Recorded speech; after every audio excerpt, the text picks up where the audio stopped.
Assalamualaikum semuanya. Semoga kalian semua dalam keadaan sehat dan dilancarkan rezekinya. Amin ya robbal alamin.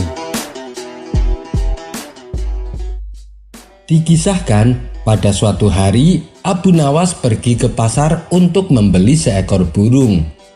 Dari sekian banyak para penjual burung, ada salah satu penjual yang sepi pembeli. Karena kasihan, Abu Nawas pun menghampirinya. "Burung apa yang Anda jual?" tanya Abu Nawas. "Burung beo, Tuan," jawab si penjual. "Berapa harganya?" tanya Abu Nawas kembali.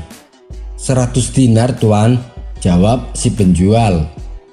Mendengar itu, Abu Nawas terkejut. Pantesan sepi pembeli, burung seperti itu saja dijual mahal, batin Abu Nawas. Karena penasaran, Abu Nawas bertanya tentang kelebihan burung tersebut. Lalu dijawab oleh si penjual bahwa burung beo miliknya bisa berbicara 3 bahasa.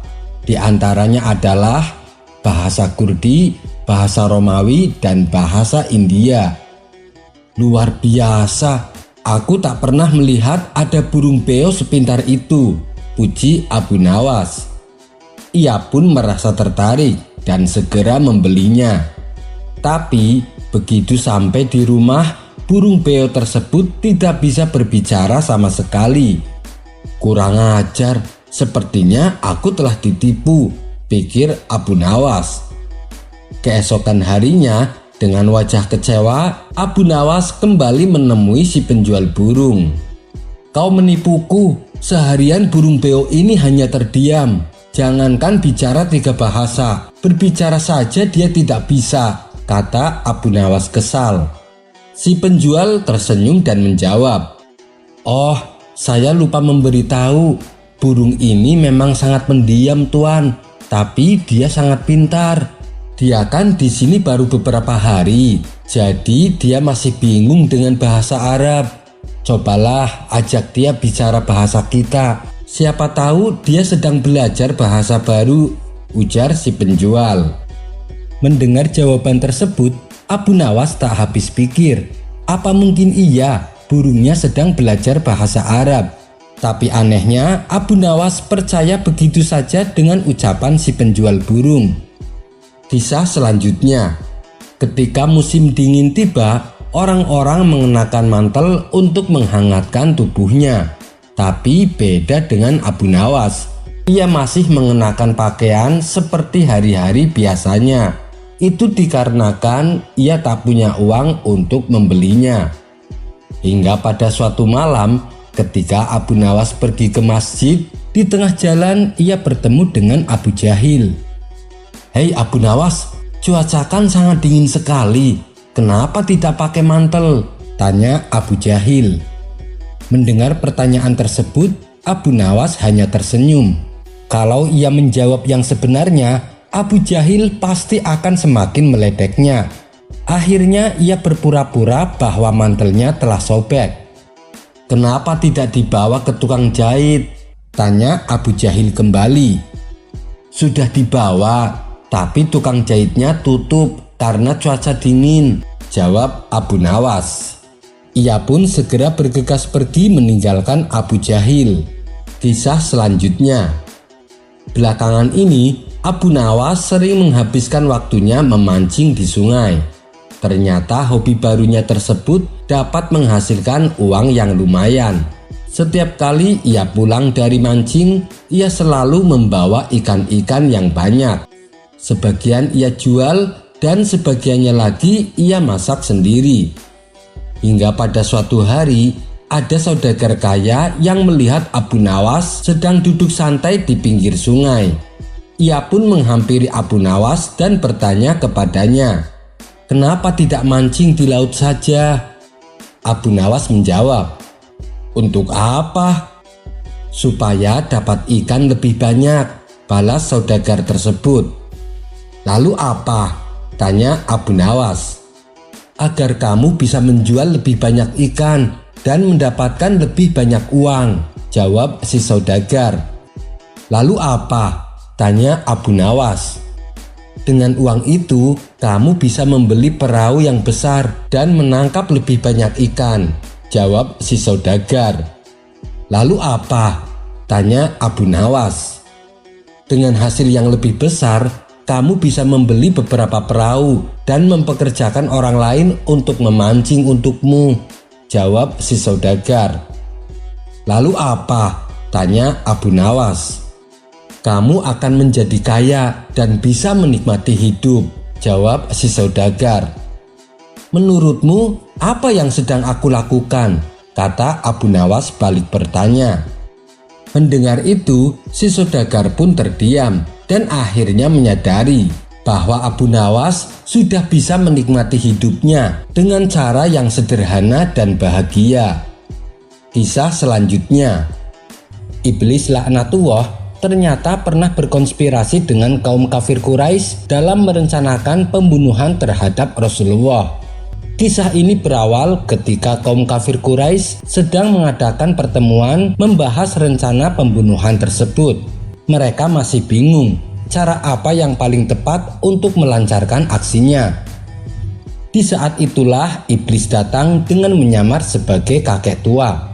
Ia pun segera masuk ke dalam rumah di mana para kaum kafir Quraisy berkumpul. Melihat kehadiran iblis di depan pintu, mereka saling bertanya, "Siapa orang tua itu?" Iblis lalu memperkenalkan dirinya. "Aku adalah lelaki tua dari Najd. Aku sudah tahu apa yang sedang kalian rencanakan. Aku ingin mendengar rencana selanjutnya. Jangan sampai rencana kalian justru malah mencelakakan kalian sendiri." Maka iblis pun dipersilahkan masuk dan duduk bergabung bersama mereka. Ketika mereka mulai berdiskusi, salah satu dari mereka berkata, "Kita belenggu saja Muhammad dengan rantai besi, lalu masukkan ke dalam penjara dan biarkan dia mati membusuk di dalamnya, seperti yang menimpa para penyair." Iblis membalas, "Itu bukan cara yang tepat. Bila kalian melakukan itu, dalam waktu dekat teman-teman Muhammad akan mengetahuinya dan mereka akan menyerbu kalian untuk membebaskannya. Yang ada jumlah mereka akan bertambah banyak lalu merebut kekuasaan kalian. Carilah cara yang lain." Mereka pun lalu merundingkannya kembali. "Bagaimana kalau Muhammad kita usir saja, asingkan dia dari tanah kita. Dengan begitu gangguan yang dilakukannya akan lenyap. Kita akan terbebas darinya dan kita bisa leluasa mengatur hidup kita," kata salah satu dari mereka. "Itu juga bukan cara yang tepat," balas iblis. "Apakah kalian tidak melihat keindahan kata-katanya, keanggunan cara berbicaranya, dan bagaimana cara dia menguasai hati manusia? Bila kalian mengusirnya, bukan tidak mungkin, dia pasti akan mendatangi beberapa suku Arab. Dan dengan kata-katanya yang indah, mereka akan mudah terhasut olehnya. Kemudian dia akan memimpin mereka untuk melawan kalian. Carilah cara yang lain," kata iblis melanjutkan. Tiba-tiba Abu Jahal berdiri dan berkata, "Aku punya ide yang bagus. Kalian tidak akan menduganya." "Apa itu wahai Abu Jahal?"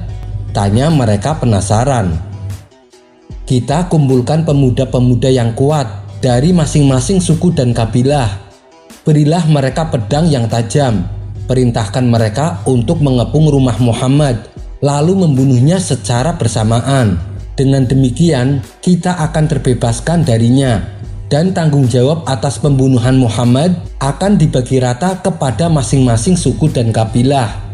Tentunya mereka yang membela Muhammad tidak akan berani berperang melawan banyak suku, sedangkan mereka hanya satu suku, yaitu suku Bani Hashim. Mau tak mau, mereka hanya bisa puas dengan menerima uang diat dari kita sebagai penebus atas kematian Muhammad." Mendengar usulan tersebut, iblis membalasnya, "Apa yang dikatakan orang ini benar, ini adalah keputusan yang tepat." Setelah mencapai kesepakatan, mereka pun lalu membubarkan diri. Pada keesokan harinya, mereka mengumpulkan beberapa pemuda sesuai dengan rencana yang disepakati. Di saat itulah malaikat Jibril mendatangi Rasulullah. "Jangan menghabiskan malam ini di tempat tidur yang biasa engkau tempati," kata Jibril memberitahu. Ketika sepertiga malam berlalu, para pemuda ini segera mengepung rumah Rasulullah. Mereka berkumpul di depan pintu menunggu Rasulullah tertidur agar mereka bisa dengan mudah menyerangnya. Sementara di dalam rumah, Rasulullah berkata kepada Sayyidina Ali, "Wahai Ali, tidurlah di tempat tidurku dan pakailah selimutku, tak akan ada hal buruk yang menimpamu." Sayyidina Ali pun menuruti perkataan tersebut. Ia berbaring di tempat tidur Rasulullah dan memakai selimut Rasulullah. Dengan kuasa Allah, Rasulullah meninggalkan rumahnya tanpa ada seorang pun dari mereka yang melihat. Hal ini dikarenakan Allah telah membutakan penglihatan mereka, sehingga dengan mudahnya Rasulullah berjalan di depan mereka, tapi mereka sama sekali tidak melihatnya. Kemudian ketika mereka masuk ke dalam hendak menyerang, mereka hanya mendapati Sayyidina Ali yang terbaring di tempat tidur Rasulullah. Rencana mereka pun gagal total. Rasulullah berhasil selamat dari kematian berkat pertolongan Allah. Wallahu a'lam bishawab. Kisah selanjutnya. Abu Nawas ternyata adalah anak seorang pejabat istana. Ayahnya yang bernama Syekh Maulana menjabat sebagai hakim. Ia dikenal sangat jujur dan adil dalam memutuskan suatu perkara. Suatu ketika ayahnya Abu Nawas jatuh sakit. Ia hanya bisa terbaring lemas di tempat tidurnya. Ketika Abu Nawas menemani ayahnya yang sedang sakit, ayahnya berkata kepada Abu Nawas, "Hai anakku, aku sudah hampir mati. Sekarang ciumlah telinga kanan dan telinga kiriku." Abu Nawas langsung menuruti permintaan terakhir ayahnya. Ia cium telinga kanan ayahnya, ternyata berbau harum. Sedangkan telinga yang sebelah kiri berbau sangat busuk. Abu Nawas pun heran dengan hal itu. Kemudian ayahnya berkata, "Wahai anakku, ceritakan kepadaku sejujurnya, bagaimana bau kedua telingaku ini?" Abu Nawas menjawab, "Saya sungguh heran ayah. Telinga sebelah kanan ayah berbau harum, tapi telinga yang sebelah kiri berbau busuk." Sang ayah pun kembali berkata kepada Abu Nawas, "Hai anakku, tahukah engkau apa sebabnya?" tanya sang ayah. "Tidak tahu ayah, cobalah terangkan kepadaku," jawab Abu Nawas. Kemudian ayahnya bercerita, "Pada suatu hari datang dua orang mengadukan masalahnya kepadaku. Yang seorang aku dengarkan keluhannya, tapi yang seorang lagi karena aku tidak suka maka tak ku dengar pengaduannya. Inilah risiko menjadi hakim. Jika kelak kau menjadi hakim, maka kau akan mengalami hal yang sama. Namun jika kau tidak ingin menjadi hakim, maka buatlah alasan yang masuk akal agar kau tidak dipilih sebagai hakim oleh Raja Harun al-Rasyid. Akan tetapi pasti Paduka Yang Mulia akan tetap memilihmu." Tidak lama kemudian sang ayah pun meninggal dunia. Mengetahui kabar duka tersebut, Raja Harun al-Rasyid memerintahkan Abu Nawas mengubur jenazah ayahnya sesuai adat keluarga Syekh Maulana. Sang raja merasa senang saat melihat Abu Nawas sedang memandikan jenazah, mengkafani, menyolati dan mendoakan. Sebab kepandaian Abu Nawas persis seperti ayahnya. Sang raja berniat untuk mengangkat Abu Nawas sebagai pejabat istana menggantikan posisi ayahnya sebagai hakim. Namun setelah prosesi pemakaman ayahnya selesai, tiba-tiba perilaku Abu Nawas mendadak berubah. Ia bertingkah seperti orang gila. Abu Nawas mengambil batang daun pohon pisang lalu menaikinya dan berlari pulang menuju ke rumahnya. Semenjak itu, kemanapun Abu Nawas pergi, ia selalu berlari dengan menaiki batang daun pohon pisang. "Apa yang terjadi denganmu, wahai Abu Nawas?" tanya salah seorang warga. "Memangnya ada yang salah denganku? Aku keliling kampung dengan menaiki kuda, apakah aneh?" jawab Abu Nawas pura-pura gila. Semua warga pun semakin yakin kalau Abu Nawas memang sudah menjadi gila. ada juga yang beranggapan Abu Nawas gila setelah ditinggal kepergian ayahnya. Desas-desus Abu Nawas menjadi gila sampai juga ke telinga sang raja. Padahal sang raja berniat untuk mengangkat Abu Nawas menjadi hakim. Karena merasa tak yakin dengan kabar tersebut, lalu sang raja memerintahkan beberapa utusan istana untuk memanggil Abu Nawas. Sesampainya di rumah Abu Nawas, mereka berkata, "Hai Abu Nawas, kamu disuruh ke istana untuk menghadap raja sekarang juga." Abu Nawas menjawab, "Ada keperluan apa Paduka memanggilku? Bilang saja aku sedang sibuk." "Kamu tidak boleh berkata seperti itu, wahai Abu Nawas," ucap salah satu utusan istana. "Apa kalian buta? Aku sedang sibuk memandikan kuda," hardik Abu Nawas sambil membasuh batang daun pisangnya dengan air. "Sudah, kalian pulang saja dulu, nanti aku menyusul," ucap Abu Nawas dan melemparkan debu ke arah mereka. Para utusan istana langsung berlarian balik ke istana. Setibanya di istana, sang Raja Harun al-Rasyid bertanya, "Mana Abu Nawasnya?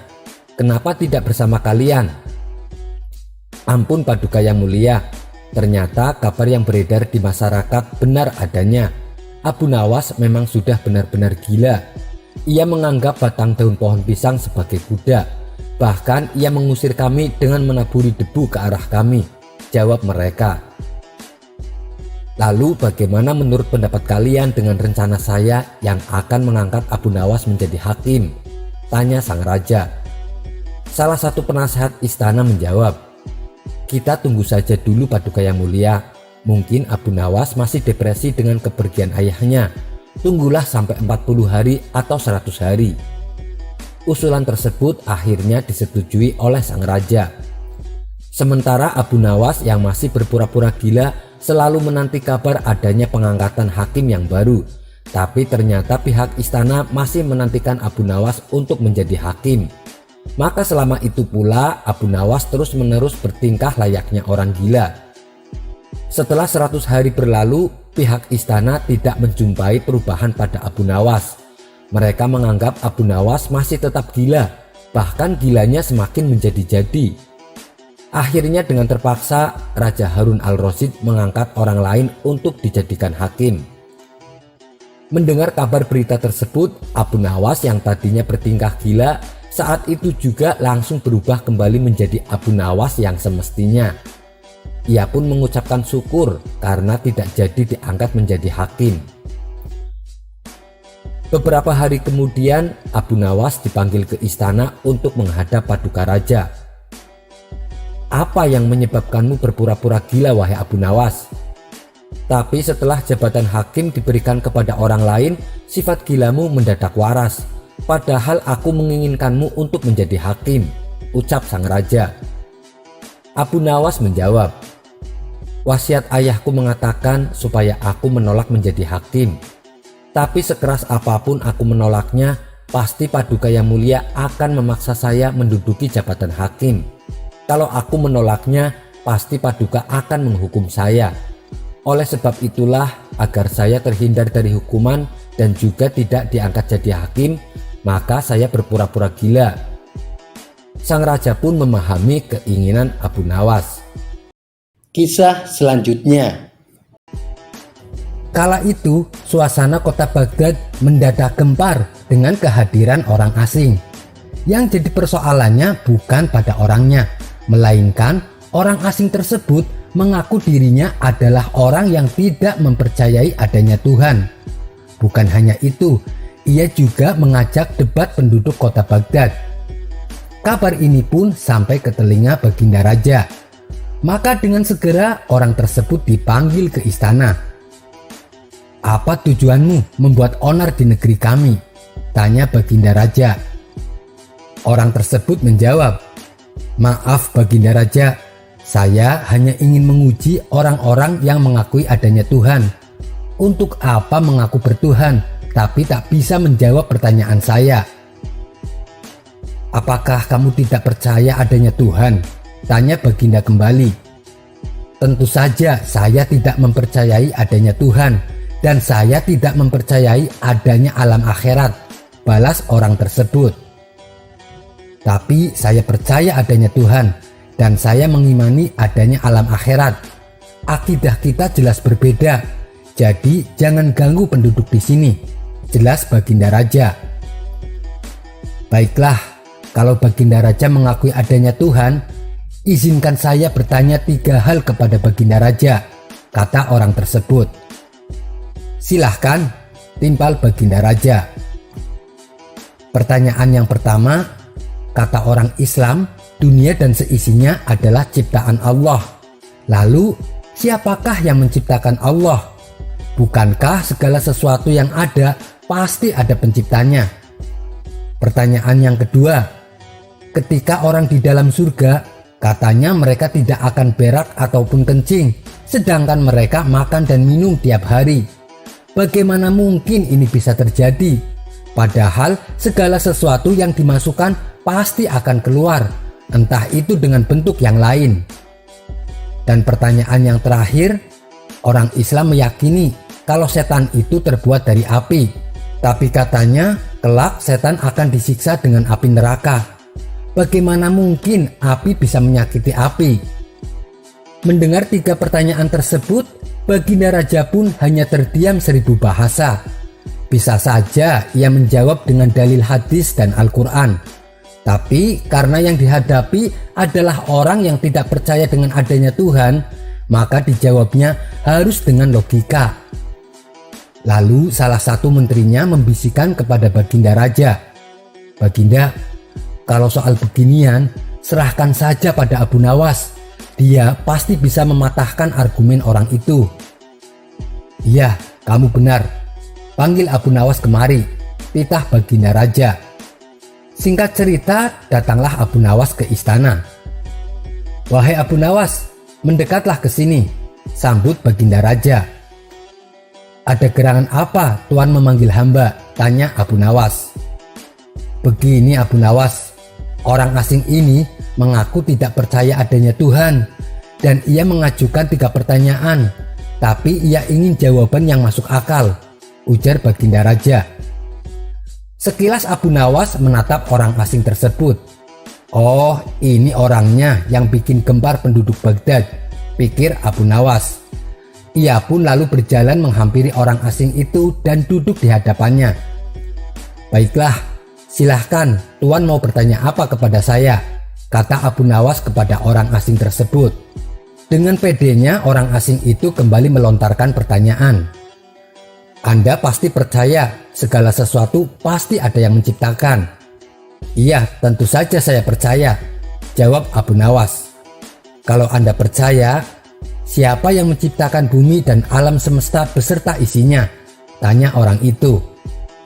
Abu Nawas menjawab, "Yang menciptakan semua itu adalah Allah Tuhan saya." "Oh, begitu. Lalu siapa yang menciptakan Allah?" tanyanya kembali. Sejenak Abu Nawas terdiam. Ia pun lalu berkata, "Tuan pasti tahu kalau umat muslim mengimani hanya satu Tuhan. Jadi kita istilahkan Tuhan itu dengan angka 1.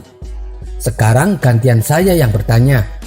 Angka 3 berasal dari angka berapa?" "Angka 3 berasal dari angka 2 tambah 1, jawab orang itu. "Tepat sekali. Kalau angka 2 berasal dari angka berapa?" tanya Abu Nawas kembali. "Angka 2 tentu saja berasal dari angka 1 ditambah 1, jawabnya. "Itu juga benar. Sekarang kalau angka 1 sendiri berasal dari angka berapa?" tanya Abu Nawas.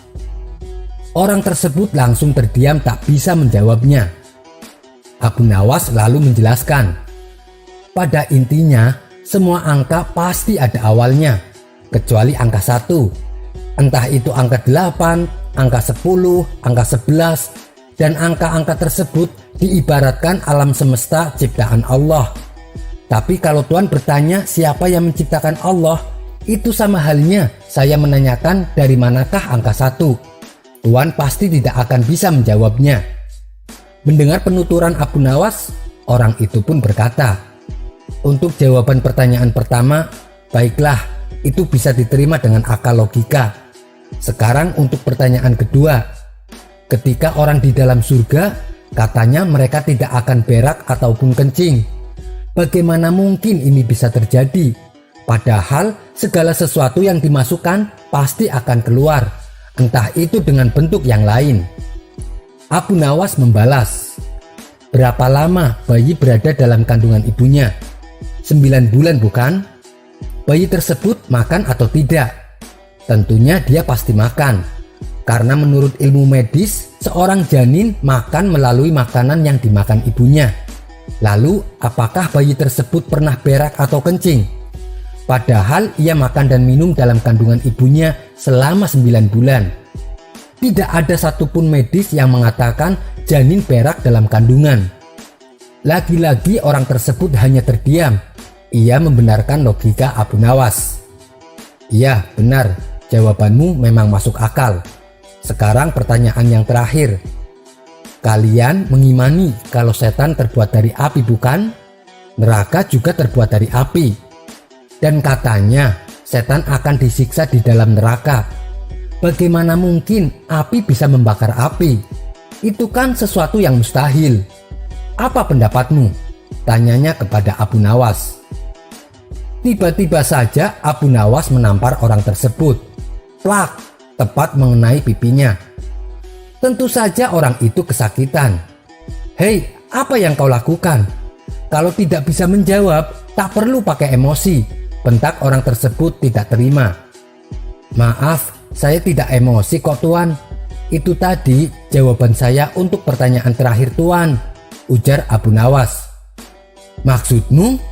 tanya orang tersebut tidak mengerti. "Begini Tuan, telapak tangan saya terbuat dari kulit, otot, daging, dan tulang. Begitu juga dengan pipi Tuan. Tapi ketika saya tamparkan tangan ini ke pipi Tuan, Tuan pasti akan kesakitan. Itulah gambaran sederhana api neraka membakar setan. Ia pasti akan merasakan kesakitan meskipun dia terbuat dari api," kata Abu Nawas menjelaskan. Orang tersebut langsung terdiam dan mengakui kecerdasan Abu Nawas. Karena merasa dipermalukan di depan orang-orang, ia pun lantas pergi meninggalkan kota Baghdad. Sementara Baginda Raja begitu kagum dengan kecerdikan Abu Nawas. Sekian dulu perjumpaan kita kali ini. Kisah selanjutnya. Di suatu sore yang teduh, seperti biasa, Abu Nawas jalan-jalan berkeliling kampung untuk menghilangkan rasa jenuhnya. Ia pun tak lupa mampir ke warung tempat biasa ia nongkrong bersama kawan-kawannya.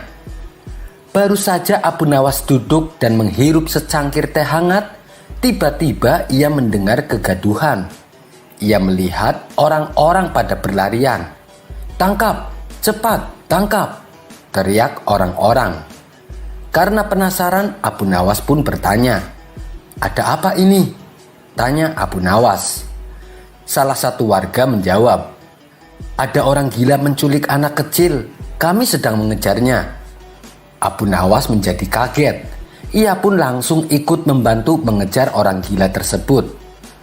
Orang gila itu berlari menuju ke arah menara di tengah kota sambil menggendong anak kecil.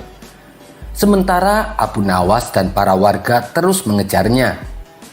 Merasa dirinya terancam, orang gila tersebut menjadi panik. Ia pun lalu naik ke atas menara. Dan ketika dia melihat para warga terus mengejarnya dengan ikut naik ke atas menara, orang gila itu pun berteriak, "Hei, kalau kalian naik ke atas menara, akan aku jatuhkan anak kecil ini," ancam orang gila tersebut. Para warga pun kebingungan. Mereka khawatir dengan keselamatan si anak kecil. Lalu mereka terpaksa mengurungkan niatnya naik ke atas menara. "Bagaimana ini? Apa yang harus kita lakukan?" tanya salah satu warga. Tidak lama kemudian datanglah Abu Nawas dengan membawa gergaji di tangannya. Ia berjalan mendekati menara dan berteriak, "Hei orang gila, kalau kamu tidak membebaskan anak kecil itu, akan aku gergaji menara ini." Mendengar teriakan Abu Nawas, orang gila tersebut tampak ketakutan. Ia pun lalu membebaskan anak kecil yang diculiknya. Akhirnya anak kecil itu berhasil diselamatkan. Kisah selanjutnya. Suatu ketika Abu Nawas bepergian keluar kota. Ia berjalan melewati tandusnya padang pasir. Di tengah jalan, Abu Nawas menemukan beberapa kerangka manusia yang sedang tergeletak di tanah. Belum hilang rasa kagetnya, tiba-tiba muncul orang tak dikenal menghadangnya. Rupanya dia adalah orang gila yang terkenal kejam. Dengan membawa golok di tangannya, orang gila itu menghampiri Abu Nawas. "Siapa kamu?" tanya orang gila tersebut. "Saya hamba Allah," jawab Abu Nawas. "Saya juga hamba Allah. Yang saya maksud, nama kamu siapa?" bentak orang gila mulai emosi. "Nama saya Abu Nawas," jawab Abu Nawas dengan tenang. "Apakah kamu orang berilmu?" tanya orang gila itu kembali. "Iya, saya orang yang berilmu," jawab Abu Nawas. "Baguslah, kamu lihat kerangka-kerangka di depanmu itu? Mereka adalah orang-orang yang aku bunuh karena mereka tidak bisa menjawab pertanyaanku," ujar orang gila tersebut. "Dan kali ini adalah giliranmu. Kalau kamu tidak bisa menjawab pertanyaanku, maka nasibmu akan sama. Kamu akan mati di tanganku," ujar orang gila itu. "Apa pertanyaanmu?" tanya Abu Nawas. "Begini, ketika awal bulan berbentuk kecil yang kita sebut bulan sabit. Dan ketika pertengahan bulan menjadi besar yang kita sebut bulan purnama. Tapi ketika akhir bulan kembali menjadi kecil yang kita sebut bulan sabit. Pertanyaanku adalah, kenapa di awal bulan dan di akhir bulan bentuknya kecil?" tanya si orang gila. "Kamu sangat bodoh. Di awal bulan masih kecil karena saat itu Tuhan sedang membuat bulan agar menjadi besar. Setelah bulan menjadi besar di pertengahan bulan, lalu Tuhan memotong-motong bulan purnama menjadi kepingan-kepingan kecil. Kepingan-kepingan tersebut lalu Tuhan jadikan bintang yang bertebaran di langit. Oleh sebab itulah kenapa di awal bulan dan di akhir bulan bentuknya jadi kecil," kata Abu Nawas menjelaskan. Mendengar jawaban Abu Nawas, orang gila itu langsung merebut tangan Abu Nawas dan menciumnya. "Luar biasa, ternyata jawaban Anda sesuai dengan apa yang kupikirkan." Abu Nawas pun lalu dipersilahkan untuk melanjutkan perjalanannya. Sekian dulu perjumpaan kita kali ini. Sampai bertemu lagi di kisah selanjutnya. Terima kasih yang sudah subscribe dan setia menonton channel ini. Wassalamualaikum warahmatullahi wabarakatuh.